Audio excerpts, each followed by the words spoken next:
প্রিয় শিক্ষার্থীবৃন্দ, আসসালামু আলাইকুম। মাইক্রোসফট অফিস ওয়ার্ড প্রশিক্ষণের আজকে চতুর্থ পর্বে তোমাদের সকলকে স্বাগতম।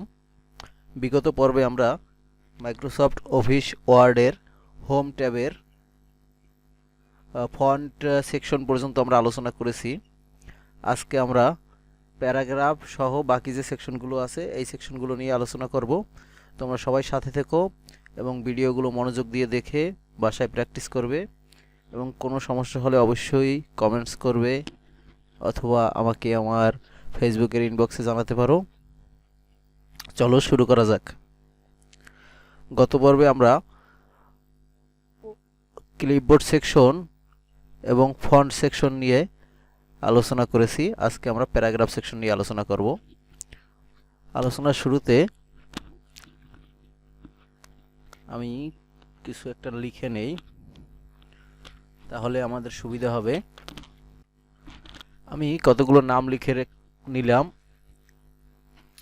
এখন প্যারাগ্রাফ সেকশনের আমরা প্রথমে যে অপশনটা পাই, অপশনটার দিকে ভালো করে খেয়াল করবে। এই অপশনটাকে আমরা বলি বুলেট। তোমরা দরকার হলে পিস্তলের বুলেট দিয়ে মনে রাখতে পারো। বুলেট মানে হলো আমরা যে নাম্বারিং করি সেই নাম্বারিংয়ের পরিবর্তে কোনো একটা চিহ্ন দিয়ে প্রদর্শন করা। আমরা একটা কাজ করি, প্রথমে কিছু একটা চিহ্ন দিয়ে নেই, দেখি আমরা একটু, তাহলে বুঝতে পারবো। নিশ্চয়ই দেখতে পাচ্ছ কি পরিবর্তন হয়েছে। আমরা এখানে অনেকগুলো সিম্বল আছে, এগুলো যে কোনোটা ইউজ করতে পারি। সবগুলো সিলেক্ট করে আমি একসাথে দিয়েছি, অথবা তোমরা চাইলে এটা যদি বাদ দিতে চাও আবার এখানে গিয়ে নোনে ক্লিক করে দিবে, তাহলে বাতিল হয়ে যাবে। আবার যদি দিতে চাও এখানে গিয়ে দিতে পারো, যে কোনোটা, যে কয়টা সিলেক্ট করবে শুধু সেইগুলোই হবে। এরপরে যে সেকশনটা রয়েছে এটাকে বলে নাম্বারিং। আমরা এখানে যদি ক্লিক করি তাহলে এখানে বিভিন্ন ধরনের নাম্বারিংয়ের কতগুলো ফরম্যাট আমরা দেখতে পারবো। আমরা এখান থেকে যেটা খুশি নিতে পারি। 1 2 3 দিয়ে নাম্বারিং, আমাদের ইংরেজি যে লেটারগুলো আছে সেগুলো দিয়ে নাম্বারিং, অথবা রোমান সংখ্যা দিয়েও করতে পারো। এখানে অনেক ফরম্যাট দেওয়া আছে, যেটা পছন্দ সেটা দিয়ে নাম্বারিং করতে পারবে। এরপরে যেটা আছে মাল্টিলেভেল লিস্ট, এটা আমাদের সাধারণত দরকার হয় না। এরপরে যেটা দুইটা অপশন আছে এগুলোকে বলে ইনডেন্ট। ইনডেন্ট ইনক্রিজ এবং ডিক্রিজ। আমি এখন যেখানে কার্সরটা রেখেছি এটাকে বলে ইনডেন্ট ইনক্রিজ। আমি যদি এটা ক্লিক করি তাহলে ধরো টোটাল যে সিলেক্ট করা লেখাটা আমার ডান দিকে সরে যাচ্ছে, আবার এপাশে ক্লিক করলে বাম দিকে সরে আসবে। এটা হলো ইনডেন্ট ইনক্রিজ এবং ডিক্রিজ। এরপর যে অপশনটা আছে এই অপশনটার নাম হচ্ছে শর্ট। আমি একটু নাম্বারিংটা বাতিল করে নেই, তাহলে বুঝতে সুবিধা হবে। আচ্ছা, নাম্বারিংটা বাদ দিলাম। এবার আমরা একটু শর্ট দেখি। শর্ট মানে হলো সাজানো। আমরা যদি শর্টে ক্লিক করি, যেহেতু আমাদের এগুলোয় কোনো নাম্বার নেই সেহেতু আমরা এটা প্যারাগ্রাফ থাক, এখানে টেক্সটই রাখবো। এখানে আমরা তিনভাবে সাজাতে পারি, নাম্বার অনুযায়ী, তার ডেট মানে তারিখ অনুযায়ী, এবং টেক্সট মানে আমাদের লেটার অনুযায়ী। তাহলে আমি টেক্সটে ক্লিক করলাম। অ্যাসেন্ডিং, অ্যাসেন্ডিংয়ে ক্লিক করলে যেটা হবে, আমার এই যে লেখাগুলো প্রথমে এই লেটারের ক্রম অনুযায়ী সাজানো হবে। আমি একটু ওকেতে ক্লিক করি, দেখি। তোমরা দেখতে পাচ্ছ প্রথমে আরিফ, তারপর বরকত, দেলোয়ার, জব্বার, জামাল, কামাল এবং সর্বশেষে রাকিব চলে গেছে। এভাবে যদি তোমরা সাজাতে চাও তাহলে এই শর্ট অপশনটা ব্যবহার করবে। আচ্ছা, এখানে আরেকটা অপশন আছে অ্যাসেন্ডিং এবং ডিসেন্ডিং। অ্যাসেন্ডিং মানে এ থেকে জেড এবং ডিসেন্ডিং মানে জেড থেকে এ, উল্টো। আমি আরেকটা কাজ করি, আমি একটু কিছু নাম্বার দিয়ে নেই।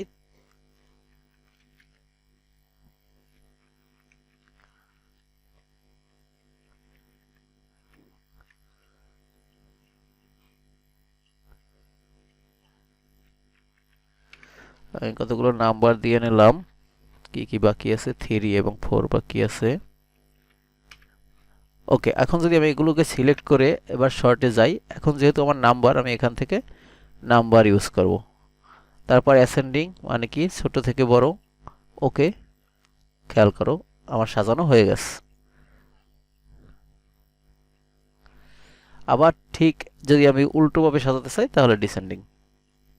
এটাই হলো আমার শর্টের কাজ। এরপরে যে অপশনটা আমরা দেখব সেগুলো হলো অ্যালাইন। প্রথমে যেটা আছে লেফট অ্যালাইন। আমাদের যে কোনো লেখা অটোমেটিক্যালি লেফট অ্যালাইনেই থাকে। অ্যালাইন মানে হলো আমার লেখাটা বাম পাশে থাকবে নাকি মাঝ বরাবর থাকবে নাকি ডান পাশে থাকবে, সেটাই হলো অ্যালাইন। তো প্রথমে অটোমেটিক্যালি আমার লেখা বাম পাশে থাকবে, কোনো সমস্যা নেই। কিন্তু আমি যদি মাঝ বরাবর নিতে চাই, আচ্ছা বাম পাশে যেটা থাকে এটার নাম লেফট অ্যালাইন। এর শর্ট ফর্ম হলো কন্ট্রোল প্লাস এল, মানে সিটিআরএল প্লাস এল, এটা হলো এর শর্ট ফর্ম। আমি শর্ট ফর্ম ইউজ করতে পারি অথবা এখানে ক্লিক করতেও পারি, সমস্যা নাই। এরপরে যেটা আছে সেন্টার অ্যালাইন, সেন্টার মানে মাঝ বরাবর যাবে, আমি এখানে ক্লিক করতে পারি অথবা আবার যদি ক্লিক করি তাহলে আগের জায়গায় চলে যাবে। আর এটা শর্ট ফর্ম হলো সিটিআরএল প্লাস ই, যেটাকে আমরা কন্ট্রোল ই বলি থাকি, সিটিআরএল প্লাস ই। এরপরে যে অপশনটা আছে সেটা হলো রাইট অ্যালাইন, মানে লেখাগুলো বাম পাশটা সমান, ডান পাশটা সমান থাকবে। এটারও শর্ট ফর্ম আছে সিটিআরএল প্লাস আর, অথবা সিটিআরএল প্লাস আর এ ক্লিক করতে পারি অথবা আমরা এখান থেকে এই অপশনটাও ক্লিক করতে পারি। এরপরে যে অপশনটা আছে এটার নাম হলো জাস্টিফাই। আচ্ছা, জাস্টিফাইয়ের জন্য আমি একটা কাজ করি, আমার পূর্বের একটা যে কোনো লেখা আমি নিয়ে নেই। ওকে, এটা আমরা একটু খেয়াল করি। এটা একটা অ্যাপ্লিকেশন আমরা দেখতে পাচ্ছি। এই অ্যাপ্লিকেশনটা যদি আমি খেয়াল করি, এই যে একটা প্যারা আছে, আবার এটাও একটা প্যারা।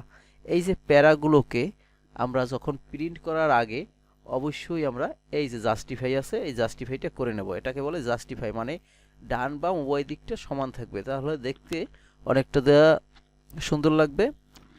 তাই যে কোনো লেখা আমরা প্রিন্ট করার পূর্বে প্যারাগুলোকে অবশ্যই জাস্টিফাই করে নেব। এটারও শর্ট ফর্ম হলো সিটিআরএল প্লাস জে। দেখো আমি যখন সিটিআরএল প্লাস জে দিয়েছি তখন আমাদের কমান্ডটা বাতিল হয়ে গেছে। আমরা এইখানে দেখতে পাই যে আমাদের ডান পাশটা একটু এলোমেলো আছে, যেটা দেখতে ভালো লাগতেছে না। এখন আমি যদি এটাকে সিলেক্ট করে সিটিআরএল প্লাস জে প্রেস করি, দেখো এখন লেখাটা দেখতে কতটা সুন্দর লাগতেছে। এটাই হলো এটার কাজ। এর পরের যে অপশনটা, এই অপশনটাকে আমরা বলি প্যারাগ্রাফ স্পেস বা লাইন স্পেস। এখানে একটা লাইনের পর দ্বিতীয় লাইনটা কতটুকু দূরে থাকবে সেটা এই অপশনটা থেকে সিলেক্ট করা যায়। আমি লেখাটা সিলেক্ট করলাম, এখানে আমার 1.5 দেওয়া আছে। সাধারণত আমরা 1.5 ইউজ করে থাকি, কিন্তু তোমার যদি লেখা বেশি বড় হয়ে যায়, এক পেজে রাখতে অসুবিধা হয়, তো সেক্ষেত্রে তুমি কমাতেও পারো, আবার প্রয়োজনে বাড়াতেও পারো, তবে 1.5টা অ্যাপ্রোপ্রিয়েট। এরপরে আমরা যে অপশনটা নিয়ে আলোচনা করব এটার নাম শেডিং।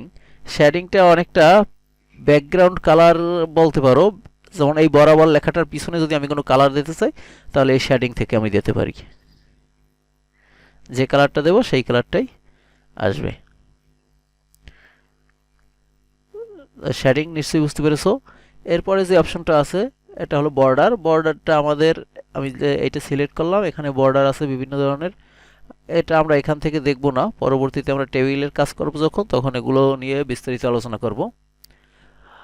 আর এর পরবর্তীতে যে অপশনটি আছে স্টাইল, এগুলো সাধারণত আমরা এখান থেকে এগুলো ইউজ করি না, তাই আর তোমাদের দেখাইলাম না। আমরা এর পরের অপশনগুলোতে চলে যাই। দেখো এর পরে যে অপশনটা আছে, অপশনটার নাম হলো ফাইন্ড। ফাইন্ড মানে তোমরা নিশ্চয়ই জানো, ফাইন্ড অর্থ হলো খোঁজা। এর শর্ট ফর্ম হলো বা কিবোর্ড কমান্ড হলো Ctrl plus F. Ctrl plus এফে আমরা যদি প্রেস করি, দেখো আমাদের ডান পাশে একটা নেভিগেশন বার ওপেন হয়েছে। মনে করি আমার এখানে অনেকটা লেখা আছে, এই অনেকগুলো লেখার ভিতর থেকে আমি একটা লেখা অনেকগুলো লেখার মাঝখান দিয়ে আমি একটা লেখাকে খোঁজ করার জন্য আমি যেটা কমান্ড ব্যবহার করব সিটিআরএল প্লাস এফ, অথবা আমি এই ফাইন্ডে ক্লিক করলেও হবে। এখন এখানে একটা যে নেভিগেশন বার ওপেন হয়েছে, আমি এখানে লিখি।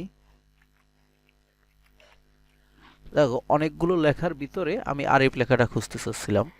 আমি এখানে আরিফ লেখার সাথে সাথে আমার এই লেখাগুলোর ভিতরে যেখানে আরিফ লেখাটা আছে সেই লেখাটা আমাকে হাইলাইট করে দেখাচ্ছে। এটাই হলো ফাইন্ডের কাজ। আশা করি সবাই বুঝতে পেরেছো। এরপরে যে অপশনটা আছে, অপশনটা হলো রিপ্লেস। আমরা রিপ্লেস মানে আমরা জানি পরিবর্তন, এটা short form Ctrl plus H. আমি সিটিআরএল প্লাস এইচ কমান্ড দেই। দেখো আমাদের কাছে নতুন একটা উইন্ডো ওপেন হয়েছে। আমি এই উইন্ডোতে কয়েকটা অপশন তোমাদেরকে দেখাচ্ছি। প্রথমে যে অপশনটা আছে ফাইন্ড হোয়াট, এবং এরপরে আছে রিপ্লেস উইথ।